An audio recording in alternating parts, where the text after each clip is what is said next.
Hello everyone, कैसे हो आप सब। एक बार पुनः स्वागत है आप सभी का हमारे अपने YouTube channel Shiv coaching classes पर। उम्मीद करते हैं दोस्तों आप सभी मस्त होंगे, बेहतर होंगे, आप सभी की पढ़ाई भी अच्छे से चल रही होगी। आज की इस वीडियो में हम देखेंगे class 12th biology NCERT chapter 12 हमारा चल रहा है। इसके पहले भी चैप्टर 12 में हमने कई सारी वीडियो प्रोवाइड करा दी है। यदि अभी तक आप नहीं देखें तो आप प्ले लिस्ट में जाकर के देख सकते हैं। आज की इस वीडियो में हम देखेंगे खाद्य श्रृंखला यानी कि फूड चेन क्या होती है, और खाद्य श्रृंखला के कई सारे एग्जाम्पल भी देखेंगे। वह खाद्य श्रृंखला या आप कह सकते हैं फूड चेन के जितने भी प्रकार होते हैं उसको भी आज की इस वीडियो में पूरा का पूरा कवर करने वाले हैं। तो चलिए सीधे वीडियो को स्टार्ट करते हैं। देखिए, सबसे पहले यदि हम बात करते हैं खाद्य श्रृंखला की यानी कि फूड चेन, तो जाहिर सी बात है, जैसा कि नाम से स्पष्ट है कि खाद्य श्रृंखला यानी जो पोषण है आपका या खाद्य पदार्थ है उनकी जो चैन या श्रृंखला बनेगी वही तो क्या है, खाद्य श्रृंखला। तो चलिए देखते हैं। सबसे पहले तो डेफिनेशन समझते हैं कि किसी भी इकोसिस्टम या किसी भी पारिस्थितिक तंत्र में उत्पादक से लेकर के उच्च उपभोक्ता तक खाद्य पदार्थों या खाद्य ऊर्जा के स्थानांतरण के क्रमबद्ध प्रवाह पथ को ही हम क्या कहते हैं, खाद्य श्रृंखला कहते हैं। किसी भी इकोसिस्टम के अंदर उत्पादक से लेकर के विभिन्न श्रेणी के उच्च उपभोक्ताओं तक खाद्य पदार्थों का जो स्थानांतरण होता है उसके क्रमबद्ध प्रवाह पथ को ही हम क्या कहते हैं, खाद्य श्रृंखला कहते हैं। और इस प्रकार से क्रमबद्ध प्रवाह पथ से एक श्रृंखला का निर्माण हो जाता है जो कि क्या है, खाद्य श्रृंखला है। तो किसी भी इकोसिस्टम के अंदर आपको समझना है कि प्रोड्यूसर से लेकर के टॉप कंज्यूमर्स तक के जो भी जीव हैं वहां तक खाद्य पदार्थों के स्थानांतरण के जो क्रमबद्ध प्रवाह का पथ है वही क्या कहलाता है, खाद्य श्रृंखला। तो सबसे पहले तो आपने डेफिनेशन देखी कि किसी भी परितंत्र या पारिस्थितिक तंत्र में उत्पादकों से लेकर के विभिन्न श्रेणी के उपभोक्ताओं तक खाद्य पदार्थों या खाद्य ऊर्जा के क्रमबद्ध स्थानांतरण प्रवाह पथ को ही हम क्या कहते हैं, खाद्य श्रृंखला कहते हैं। अब आप यहाँ पे समझिए, इसके पहले आप पोषण स्तर भी पढ़ चुके हैं। तो देखिए, किसी भी परितंत्र या पारिस्थितिक तंत्र की जो खाद्य श्रृंखला होती है वह जितनी अधिक लंबी होगी या आप ऐसा कह सकते हैं कि जितनी बड़ी होगी उस परितंत्र में ऊर्जा प्रवाह के समय ऊर्जा का ह्रास उतना ही अधिक होता है। हमने आपको पोषण स्तर में ही बताया था कि यदि खाद्य श्रृंखला या फूड चेन ज़्यादा लंबी होगी तो खाद्य पदार्थों की या आप ऐसा भी कह सकते हैं कि जो ऊर्जा प्रवाह है उसमें ऊर्जा की हानि उतनी ही ज़्यादा होगी, क्योंकि जैसे जैसे ऊपर की ओर बढ़ते जाएंगे या जैसे जैसे श्रृंखला लंबी होती जाती है वैसे वैसे आपने देखा था कि एनर्जी में कमी आती जाती है। तो जब एनर्जी में कमी आती जाती है, क्योंकि खाद्य श्रृंखला लंबी होती जाती है, तो अतः खाद्य श्रृंखला जितनी ही लंबी होगी आप ऐसा कह सकते हैं कि ऊर्जा की हानि जो है उतनी ही ज़्यादा होगी। सबसे पहले देखिए, हम किसी भी घास के परितंत्र में खाद्य श्रृंखला समझते हैं जो कि अक्सर आपके एग्जाम में आता है। तो किसी भी देखिए घास परितंत्र में या घास के इकोसिस्टम में यदि खाद्य श्रृंखला आपसे पूछे तो आपको क्या बताना है कि किसी भी घास के परितंत्र या इकोसिस्टम में जो घासें होती है, घासें प्रायः किसका काम करती है, प्रोड्यूसर यानी कि उत्पादक के रूप में कार्य करती है। अब घासों को कौन खाएंगे, घासों को खाते हैं टिड्डे, और टिड्डे बेसिकली प्राथमिक उपभोक्ता कहलाते हैं। आप जब घास के मैदान में देखेंगे तो वहां पे कई सारे छोटे छोटे ग्रास हापर या टिड्डे पाए जाते हैं जो कि घासों का भक्षण करेंगे यानी प्रोड्यूसर्स का भक्षण करेंगे। तो प्रोड्यूसर को किसने खाया, टिड्डे खाए, तो टिड्डे क्या कहला गए, प्राथमिक उपभोक्ता कहलाते हैं। वहीं अब इन टिड्डों को कौन खाते हैं, तो टिड्डों को मेढक खाता है, तथा मेढक इस प्रकार द्वितीयक उपभोक्ता हो गया। और मेढक को कौन खाता है, मेढक को फिर आगे चल के सांप खाते हैं जो कि तृतीयक उपभोक्ता कहलाते हैं। कभी कभी आपके वस्तुनिष्ठ क्वेश्चन में भी पूछा जाता है कि सांप निम्न में से है, तो आपको याद रखना कि सांप तृतीयक उपभोक्ता यानी कि टर्सरी कंज्यूमर्स में आता है। तो ये चीज आपको ध्यान में रखनी है। वहीं सांप को आगे चल के कौन खा लेते हैं, मोर खा सकते हैं। तो इस प्रकार से मोर जो है चतुर्थ उपभोक्ता कहला जाते हैं, और इस प्रकार से एक सीधी खाद्य श्रृंखला का निर्माण हो जाता है। आप यहाँ पे समझ सकते हैं, जैसे एक तो क्या हो गया, घास हो गई, तो घासें किसका काम करेगी, प्रोड्यूसर यानी कि उत्पादक का काम करेगी। अब घासों को कौन खाएंगे, टिड्डा खाएंगे। टिड्डे जो है प्राथमिक उपभोक्ता कहला गए। टिड्डों को किसने खाया, मेढक खाया, तो मेढक क्या कहला गए, टर्सरी कंज्यूमर्स, मेढक जो है क्या कहला गए, सेकेंडरी कंज्यूमर्स यानी कि द्वितीयक उपभोक्ता। मेढक को खाया सांप, सांप कहला गए टर्सरी कंज्यूमर्स यानी कि तृतीयक उपभोक्ता। सांप को कौन खाया, फिर मोर, तो मोर कहला गए चतुर्थ उपभोक्ता। आपको एग्जाम में ऐसा नहीं लिखना है, आपको एग्जाम में इसका डायग्राम बनाना है। देखिए, सबसे पहले तो आपको नीचे बनाना है घास। आप ऐसा यहाँ पे समझ भी सकते हैं, जैसे हमारे पास यहाँ पे आपको किसी भी घास के मैदान का यदि आपको खाद्य श्रृंखला बनाना है तो सबसे पहले आप नीचे क्या बनाएंगे, सबसे पहले आपको नीचे बनाना है घास। तो घास आपने बना लिया। अब आपको बताना है कि घासें क्या होती है, प्रोड्यूसर यानी कि उत्पादक होती है। तो ये हमने लिख दिया पी फॉर प्रोड्यूसर। तो घासें क्या हो गई, प्रोड्यूसर हो गई। अब घासों को कौन खाएगा, तो आगे चल के देखिए घासों को अब कौन खाएंगे, टिड्डे खाएंगे। तो इसके बाद फिर आपको यहाँ पे टिड्डे का डायग्राम बनाना है। तो इसके बाद फिर आपको टिड्डा बनाना है यहाँ पे। फिर इसके बाद टिड्डे को कौन खाया, टिड्डे को फिर खाता है मेढक, जो कि द्वितीयक उपभोक्ता कहलाएगा। तो इसके बाद फिर आपको मेढक का डायग्राम यहाँ पे बनाना है। फिर उसके बाद आपको किसका बनाना है, मेढक को कौन खाते हैं, फिर मेढक को खाते हैं अब सांप। तो इसके बाद आपको सांप बनाना है। फिर सांप को कौन खाते हैं, मोर। तो आप बना लेंगे यहाँ पे मोर। इस प्रकार से आपको खाद्य श्रृंखला कुछ इस प्रकार से बनानी है। तो खाद्य श्रृंखला बनाने के लिए सबसे पहले आपको नीचे उत्पादक लिखना है, उसके बाद फिर क्रमशः आपको ऊपर की ओर बढ़ते जाना है और इनके डायग्राम क्रमशः आपको बनाते जाने हैं। तो इस प्रकार से किसी भी खाद्य श्रृंखला का आपको निर्माण करना है। तो खाद्य श्रृंखला में सबसे पहले तो आपको समझाना है कि यदि आपसे घास के परितंत्र में यानी कि घास के यदि इकोसिस्टम में पूछता है तो घास के इकोसिस्टम में सबसे पहले बताना पड़ेगा कि उत्पादक कौन होते हैं। फिर उत्पादक को किसने खाया, टिड्डे ने खाया। टिड्डों को कौन खाया, मेढक खाया। मेढक को सांप खाया, सांप को मोर खाया। तो इस प्रकार से एक चैन बन जाती है, यानी एक श्रृंखला बन जाती है, जो कि बेसिकली फूड चैन या आप खाद्य श्रृंखला कह सकते हैं। तो देखिए यहाँ पे आपने घास के परितंत्र में खाद्य श्रृंखला को देखा। तो घास के मैदान में सबसे पहले घासें जो होती है ये उत्पादक होती है, यहाँ पे आप उत्पादक लिख लेंगे। फिर टिड्डे जो होते हैं ये प्राथमिक उपभोक्ता कहलाएंगे। टिड्डे किसको खाते हैं, शाकाहारी यानी कि शाकाहारी घास फूसों को।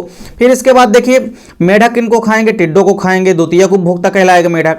सांप तृतीयक उपभोक्ता कहलाएगा, मेढक को खाता है। चतुर्थ उपभोक्ता मोर कहलाएगा। तो इस प्रकार से आप देख सकते हैं क्रमशः एक श्रृंखला का निर्माण हो जाता है, जिसे ही हम क्या कहते हैं, खाद्य श्रृंखला। तो सबसे पहले तो घास के मैदान में आपको खाद्य श्रृंखला समझनी है। इसके बाद देखिए यदि आपसे पूछ सकता है कि वन परितंत्र में खाद्य श्रृंखला, तो आपसे यदि किसी भी वन परितंत्र में या वन के इकोसिस्टम में आपसे पूछता है खाद्य श्रृंखला को समझाइए, तो सबसे पहले आपको क्या बताना है कि किसी भी वन परितंत्र में जो पादप होते हैं या पेड़ पौधे होते हैं वो प्रोड्यूसर कहलाते हैं यानी कि उत्पादक कहलाते हैं और प्रथम पोषण स्तर कहलाते हैं। फिर इन पादपों को कौन खाते हैं, हिरण खाती है, क्योंकि जंगलों में अधिकतर हिरण होती है प्राथमिक उपभोक्ता के रूप में। तो इसके बाद फिर हिरण ने खाया किसको, पेड़ पौधों को। तो छोटे छोटे पेड़ पौधे घास फूस को किसने खाया, फिर जंगल के प्राथमिक उपभोक्ता यानी हिरण ने खाया, जो कि द्वितीयक पोषण स्तर का निर्माण करती है। फिर हिरण को किसने खाया, भेड़िए ने खाया, तो भेड़िए द्वितीयक उपभोक्ता कहला गया। फिर भेड़िए को किसने खाया, शेर ने खाया, तो शेर इस प्रकार से तृतीयक उपभोक्ता कहला गया और चतुर्थ पोषण स्तर कहला गया। तो आपको वन परितंत्र में इसी प्रकार से लिखना है कि किसी भी वन परितंत्र में पादप या घास फूसें उत्पादक का कार्य करती है, जिनको कि हिरण खाती है, जो कि प्राथमिक उपभोक्ता के अंतर्गत आती है। फिर इसके बाद आपको बताना है कि हिरण को भेड़िया खाता है, जो द्वितीयक उपभोक्ता के अंतर्गत आता है, और फिर द्वितीयक उपभोक्ता को तृतीयक उपभोक्ता यानी कि शेर खाता है, और इस प्रकार से एक श्रृंखला का निर्माण हो जाता है। अब इसके बाद देखिए आपको एक चीज और ऐसा पूछा जा सकता है कि किसी भी तालाब के परितंत्र में खाद्य श्रृंखला को समझाइए। सेम इसी क्रम में आपको तालाब के परितंत्र में भी आपको इकोसिस्टम में भी आपको खाद्य श्रृंखला यानी कि फूड चेन समझानी है। अब देखिए इसके बाद खाद्य श्रृंखला के प्रकार समझते हैं।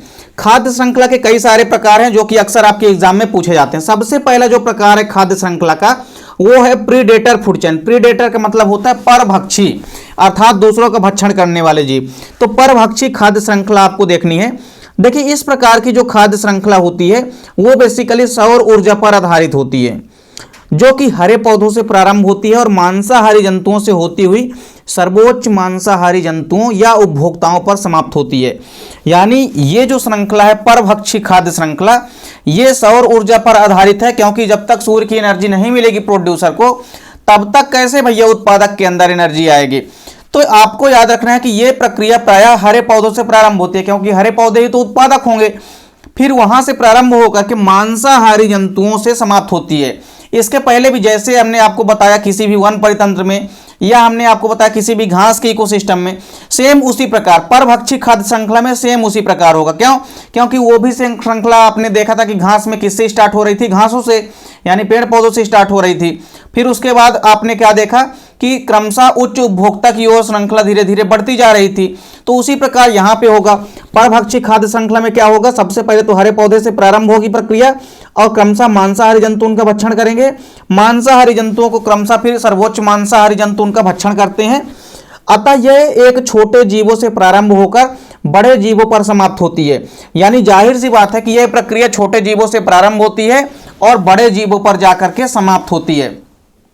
इसका एग्जाम्पल आप समझ सकते हैं परभक्षी खाद्य श्रृंखला का, जैसे किसी भी घास के स्थलीय खाद्य श्रृंखला, घास की जो खाद्य श्रृंखला है उसमें अक्सर आप देखेंगे कि घासों से यह श्रृंखला स्टार्ट होगी, क्योंकि घास जो होते हैं उत्पादक होते हैं अर्थात हरे पौधे होते हैं। तो हमने क्या कहा कि जो परभक्षी खाद्य श्रृंखला होती है यह पौधों से प्रारंभ होती है।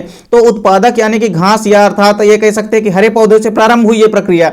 घास को खाया खरगोश ने या हिरण ने खाया, फिर इसके बाद खरगोश को खाया लोमड़ी ने, लोमड़ी को खाया शेर ने। तो इस प्रकार से घास जो हो गए उत्पादक हो गए, खरगोश प्राथमिक उपभोक्ता हो गया, लोमड़ी द्वितीयक उपभोक्ता और शेर क्या हो गया, तृतीयक उपभोक्ता हो गए। अब क्रमशः आप देख सकते हैं उत्पादक पोषण स्तर फर्स्ट है, यहाँ पे प्राथमिक उपभोक्ता पोषण स्तर सेकंड, और फिर लोमड़ी पोषण स्तर थर्ड का निर्माण करते हैं और शेर जो है पोषण स्तर फोर्थ का निर्माण करते हैं, यानी फोर्थ ट्रॉपिक लेवल का निर्माण करते हैं। तो इस प्रकार से परभक्षी खाद्य श्रृंखला में आपको देखना है कि यह श्रृंखला हरे पौधों से प्रारंभ होती है और मांसाहारी जंतुओं पर जाकर के समाप्त हो जाती है। इसके बाद फिर यदि हम बात करते हैं परजीवी खाद्य श्रृंखला, खाद्य श्रृंखला का जो दूसरा प्रकार है वो है परजीवी खाद्य श्रृंखला। इसको हम कहते हैं पैरासिटिक फूड चैन। पैरासिटिक का मतलब होता है परजीवी खाद्य श्रृंखला। देखिए यह श्रृंखला बेसिकली बड़े जीवों से प्रारंभ होती है और छोटे जीवों पर अर्थात परजीवियों पर समाप्त होती है। जैसा कि नाम से ही स्पष्ट है कि परजीवी खाद्य श्रृंखला मतलब ऐसी श्रृंखला जो कि परजीवियों पर जाके समाप्त होती है, उसे हम क्या कहते हैं, परजीवी खाद्य श्रृंखला। जैसे आप दाल कुल की जो जड़ें होती है उनमें आप पाएंगे कि कई सारे जीवाणु होते हैं बेसिकली, जो कि निमिटोड या निमेटोफोर जैसी उनमें संरचनाएं होती है जिस पर जीवाणु जो है आश्रित होते हैं। तो इस प्रकार से जड़ें जो होती है, जड़ों पर निमिटोड आश्रित है, फिर निमिटोड जो है बैक्टीरिया यानी कि पैरासिटिक पर आश्रित होते हैं। तो इस प्रकार से परजीवी पर ये पूरी तरह से आश्रित होते हैं। उसी प्रकार वृक्षों में यदि देखें तो वनों में यदि देखेंगे तो बेसिकली परजीवी खाद्य श्रृंखला में कई सारे वृक्ष ऐसे होते हैं जिन पर कई सारी पक्षियां जो है आश्रित होती है। और वो पक्षियां किन पर आश्रित होती है, देखिए वृक्ष जो है पक्षियों पर आश्रित होंगे और पक्षी जो है किन पर आश्रित होंगी, परजीवियों पर आश्रित होगी। तो इस प्रकार से परजीवी खाद्य श्रृंखला स्टार्ट हो जाएगी, अर्थात ऐसी श्रृंखला जो कि परजीवियों पर जाकर के खत्म होती है, परजीवी खाद्य श्रृंखला कहलाती है। फिर इसके बाद सैप्रोफाइटिक फूड चेन देखेंगे यानी कि मृतोपजीवी खाद्य श्रृंखला। मृतोपजीवी का जैसा कि नाम से स्पष्ट है कि यह श्रृंखला सड़े गले मृत कार्बनिक पदार्थों से प्रारंभ होती है तथा सूक्ष्म जीवों की ओर चलती है, अर्थात यह प्रक्रिया सड़े गले मृत कार्बनिक पदार्थों से ही प्रारंभ होती है। तो इसका एग्जाम्पल आप देख सकते हैं, जैसे यहाँ पे देखिए मैंग्रोव पादप हैं। अब मैंग्रोव पादप की जो पत्तियां होती है वो मान लीजिए सड़ी गली हो गई हैं और वो पत्तियां किन पर आश्रित है, उन पत्तियों पर जीवाणु या कवक जो है आश्रित होते हैं। और ये जीवाणु या कवक किन पर आश्रित होंगे, मोलस्कन या केकड़े क्रस्टेशियन पर आश्रित होते हैं। अर्थात आप ये कह सकते हैं कि ये एक दूसरे पर निर्भर हैं। तो मृत मैंग्रोव पत्तियों से तो प्रारंभ होगा, इसके बाद इनका भक्षण करेंगे जीवाणु व कवक, इनका भक्षण करेंगे कौन, मोलस्कन, केकड़े व क्रस्टेशियन लार्वा। तो इस प्रकार से खाद्य श्रृंखला का ये जो तीसरा प्रकार है मृतोपजीवी खाद्य श्रृंखला यानी कि सैप्रोफाइटिक फूड चैन। तो देखिए खाद्य श्रृंखला एक्चुअल में है क्या, और खाद्य श्रृंखला के जो तीनों प्रकार हैं, परभक्षी खाद्य श्रृंखला, परजीवी खाद्य श्रृंखला और मृतोपजीवी खाद्य श्रृंखला यानी parasitic food chain, predator food chain और सैप्रोफाइटिक फूड चैन, तीनों के तीनों आपको टाइप्स इनके याद रखने हैं। उम्मीद करता हूं दोस्तों वीडियो पसंद आई होगी। दोस्तों वीडियो अच्छी लगे तो लाइक और कमेंट जरूर कीजिएगा, साथ ही साथ दोस्तों के बीच ज्यादा से ज्यादा वीडियो को शेयर कीजिए। मिलते हैं दोस्तों नेक्स्ट वीडियो में, तब तक के लिए जय हिंद, वंदे मातरम।